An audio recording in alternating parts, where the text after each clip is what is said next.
Carlitos Alcaraz éteint Yannick Sinner en finale de Rome et remporte son 7e Masters 1000, indébordable, insubmersible, brillant même disons-le dans le deuxième set. Hallucinant le niveau de jeu de Carlitos. Le phénomène de Murcie est un joueur différent. Quand il est à son meilleur niveau, on n'a plus qu'à se lever et applaudir. Et c'est ce que j'ai fait à un moment donné dans le match. Après un match comme ça, je crois qu'on tient désormais notre favori pour Roland Garros. Bon, je crois que l'église a été remise au centre du village, si je peux me permettre cette petite expression surannée. Une finale initialement pleine de tension. Dans le premier set, on n'a pas toujours eu un niveau de jeu excellent. On va d'ailleurs développer très précisément ce qui s'est passé lors de cette finale. Je vais isoler Alcaraz, Sinner et on aura un petit point tactique également en troisième partie de vidéo. Et en fait, j'ai eu cette impression pendant le match et surtout dans le premier set qu'on avait deux poids lourds qui hésitaient à s'envoyer leurs uppercuts, leurs énormes crochets. Donc on était un peu dans des phases d'observation, très peu de retours ont été réalisés derrière la première balle adverse. Et en fait on se rend compte aussi que il y a toujours un peu de tension quand ces deux joueurs s'affrontent depuis le début de leur carrière, pardon. C'était le 11e affrontement entre Sinner et entre Alcaraz. Et on sent, ils ont compris qu'ils jouaient pour quelque chose de plus grand, que c'était la relève du Big Three. On sent qu'ils sont animés par un petit poil de l'histoire, hein, on peut le dire, et ça c'est quelque chose qui anime énormément Carlos Alcaraz notamment, et je pense que quand ils vont réussir à apprivoiser ça, on aura vraiment des classiques, on aura vraiment des matchs intenses, incroyables, du début à la fin. J'ai très hâte de vivre ce genre de moment, peut-être en finale de Roland Garros. Avant d'attaquer l'analyse de la finale en tant que telle et de mettre les mains dans le cambouis de ce qui s'est passé, un petit mot du sponsor de cette vidéo, ce sont les Winamax de Winamax. Vous avez un lien dans la description et surtout une toute nouvelle offre à disposition. C'est tout simplement, vous mettez 100 € sur votre premier pari et vous avez 100 € remboursés en cash immédiatement. Puis vous avez aussi un code promo SV10. Les deux offres sont bien entendu réservées exclusivement aux adultes consentants. Alors la semaine prochaine, on va basculer sur Hambourg. Il y a un 500 juste avant Roland Garros. C'est un petit peu ésotérique tout ça. Mais voilà, on va y aller à corps perdu. Il y aura Zverev d'ailleurs sur ce tournoi de Hambourg. Et puis il y a le tournoi de Genève, moi qui va beaucoup m'intéresser. Du petit Kei Nishikori, Lerner Tien, j'aime bien. Je vois bien d'ailleurs une petite victoire de Nishikori ici. Raume Mounard contre Quentin Alice. Ça sent la petite win du raton Mounard. Et puis si on déroule, on voit aussi un Arnaldi Gaston. Et là c'est pareil, j'ai envie de partir sur Arnaldi. Bref, vous avez des petits spots sympathiques à Genève. Mais ça, Genève et Hambourg, Alcaraz et Sinner n'en verront pas la couleur. On commence avec Carlitos. Oh là là là.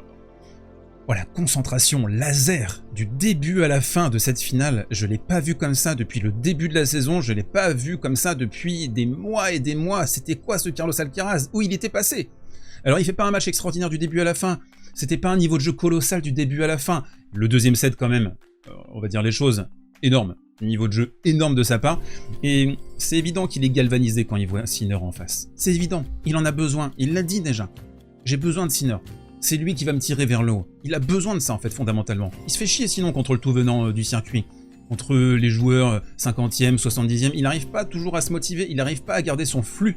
Sa concentration, et c'est clair, hein, il n'a pas la même implication face au tout venant du circuit. C'est évident, on le voit, ça saute aux yeux. Puis surtout, il a un truc, c'est que il possède cette extra vitesse que seuls les champions, les légendes du jeu peuvent avoir. C'est-à-dire qu'il évolue à 80%, 90%, et puis il est capable encore d'aller chercher un nouveau plafond, et pour le faire, il a besoin d'une opposition, il a besoin d'un contexte, et là c'était royal, une finale en Masters 1000, chez Sinner en plus, et on a vu un Alcaraz tout simplement brillant, surtout dans le deuxième set qui a été de gala, hein, il faut le dire, et il a même un petit peu d'ailleurs ridiculisé Sinner à certains instants, par sa défense, par ses amortis. En fait, on a vu l'écart de niveau, quoi. On a vu l'écart de talent tennistique, l'écart de vista, l'écart de main. Et c'est là aussi où tu te dis, bon, on a un numéro 1 mondial, on a le patron, Sinner, c'est évident, c'est clair, mais le meilleur joueur des deux, bah, c'est Carlos Alcaraz. C'est le meilleur joueur de tennis des deux. Je sais pas, vous êtes d'accord avec ça ou pas? Alors si on joue en cadence de manière robotique, mécanique, Sinner est meilleur. Si on la joue au niveau de la hauteur de hanche et on s'envoie des brins comme ça pendant des heures, c'est Sinner qui gagne, aucun souci. Mais si on joue vraiment au tennis, si on joue vraiment à la baballe, amorti, monter à contre-temps, petite surprise, chop, slice. Le meilleur joueur de tennis des deux, c'est Carlos Alcaraz. c'est absolument évident pour moi, il n'y a pas de débat là-dessus. On l'a vu aujourd'hui très appliqué sur ces schémas d'ailleurs, le travail des volumes, les fixations revers, beaucoup de kicks, beaucoup de travail sur le revers de Sinner qui initialement n'était pas très performant, et de grandes variations, des slices, des amortis, on vient d'en parler, et donc ça fait quand même 4 victoires consécutives face à Yannick Sinner. Sinner avait remporté un match au Six Kings Slam, mais c'est une exhibe, on la compte pas, donc ça fait quand même 4-0 sur les 4 derniers matchs. Et donc on est en plein paradoxe sur le circuit actuellement, parce que après le Big 3, on recherche un patron, et c'est évidemment Yannick Sinner le patron, on ne remet pas ça en question, mais quand même, voilà, dans ces oppositions désormais, on sent que Carlos Alcaraz a pris le pas sur son rival italien. Et Alcaraz, en fait, c'est un petit peu comme un Verlaine, un Rimbaud, un Baudelaire. Il se réveille le matin, il a un peu la gueule de bois, il n'a pas envie de jouer au tennis, il s'en fout, et il va lâcher un peu le match, il va même perdre des matchs surprenants que Sinner ne perdrait jamais.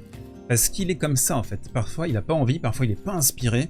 C'est un gars sur le fil du rasoir, et c'était pas vraiment le cas sur cette finale.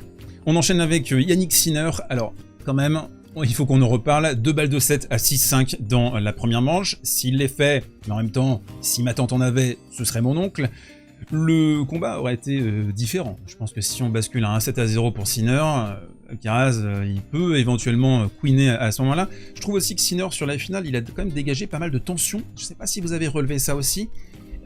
Un peu plus que Carlitos. Du début à la fin, visage très fermé, un peu plus fermé que d'habitude.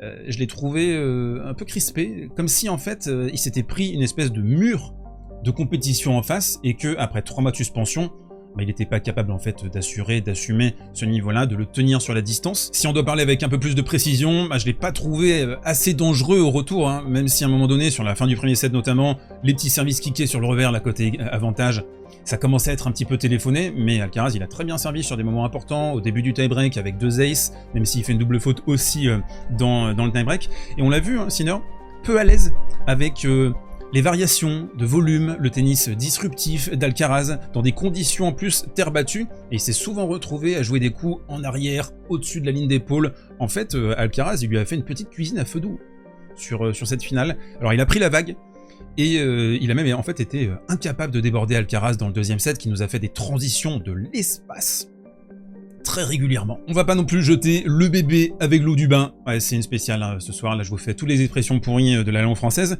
Il est en finale, après 3 mois de suspension pour négligence, donc déjà manque de compétition, les ampoules je pense que c'était aussi connecté à ça. Il a écrabouillé Casper Ruud à un niveau qu'on a rarement vu, la perfection tennistique, mais aussi parce que le tempo de Ruud lui correspond très bien. Il y a ça aussi, hein, bien sûr, à prendre en compte. Intestable en cadence, Yannick Sinner, on en a parlé.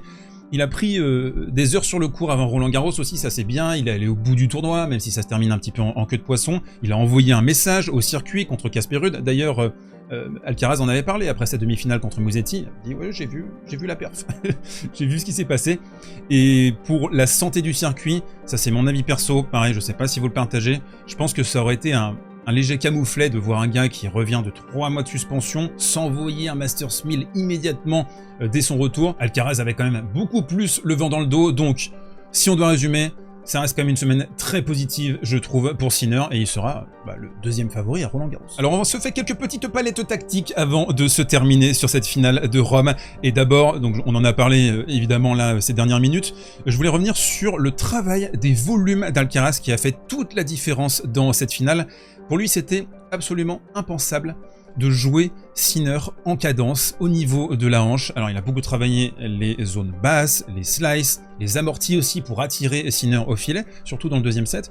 Et dans le premier set, on a vu énormément de volume pour forcer Sinner à jouer des revers au-dessus de la ligne d'épaule et en fait un petit peu le désactiver. Et c'est marrant parce que le coup le plus fort de Sinner, initialement, c'est plutôt le revers, mais pourtant Alcaraz qui a imposé une tension de ce côté-là. On en a parlé, hein, le service kické côté avantage qui a été un régal, sauf à la fin du premier set où il a failli se faire cueillir d'ailleurs dans cette séquence, et on a senti Sinner, il avait du mal à se positionner, il a pas assez marqué de points aussi sur la deuxième balle d'Alcaraz. Est-ce que je me mets là? Est-ce que je me rapproche? Quand il se rapprochait, il prenait la balle dans les chicots. Deux joueurs qui ont été en maîtrise absolue hein, sur leur première balle dans le premier set, et vous voyez pour Carlitos, l'idée était vraiment d'excentrer, de sortir Sinner, donc que ce soit avec des services kickés, voire des services un petit peu slicés pour ensuite avoir le court ouvert. Et une fois qu'il avait le court ouvert, soit il partait en contre-pied, soit il partait sur le côté ouvert justement. On l'a aussi vu pas mal utiliser l'amorti dans le contre-pied, donc t'as un Sinner qui court comme ça, paf, la petite amorti dans le contre-pied. Il avait beaucoup utilisé ça aussi contre Draper. Je vous ai parlé de 2 balles de set pour Sinner à la fin du premier set, il y a eu aussi une balle de break pour Alcaraz ici sur le 5e jeu, magnifiquement sauvé de la part de Sinner qui a un peu surpris Alcaraz en allant plein champ sur le coup droit et le retour est sorti de quelques centimètres. Une grande partie de la rencontre s'est jouée lors du tie-break de la première manche avec ici un superbe passing d'Alcaraz qui a vu que Sinner s'était avancé au filet et qui va maintenir une balle très basse au niveau des chevilles. Et ça, je pense que cette volée, Alcaraz l'aurait réussi, pas Sinner. Un soupçon de réussite pour Alcaraz, faut être honnête de notre analyse, avec un retour au let et ensuite Sinner qui va se retrouver embourbé sur un lob et sortir ce match dans la latéralité. Mais le point le plus important et le plus fou de ce match, ça a été ici, balle de 7 pour Carlos Alcaraz, qui va faire une montée, alors c'est pas exactement une montée à contre-temps, mais il va surprendre Sinner, un revers long ligne, et il avance, et là il nous sort une volée, les tontons, deliciosa, il la garde dans son buffet comme ça, il va la gratter, vraiment passer dessous. Ensuite Sinner qui va réussir à la toucher, et dans un deuxième temps, c'est le 7. On pourra regretter aussi, et franchement les cours à Rome c'est la catastrophe, là c'est un point super important, on est au début du deuxième, ça peut faire 0,40, Sinner qui a le contrôle sur cet échange, et puis la balle qui va frapper la ligne,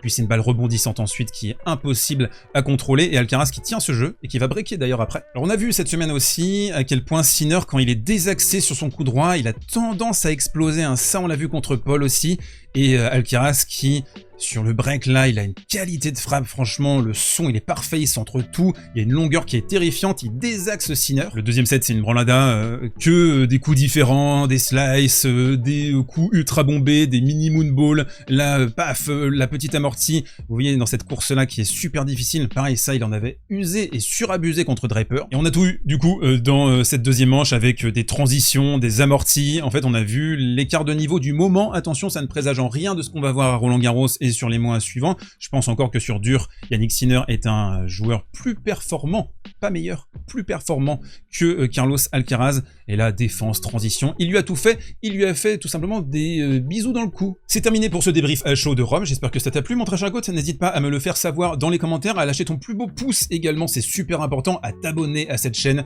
parce que dès jeudi après-midi, on se retrouve pour le gros débrief du tableau de Roland-Garros, et ensuite on sera en quotidienne sur tout le tournoi parisien, on va se régaler, d'ici là porte-toi bien, prends soin de toi, et mange, démerde.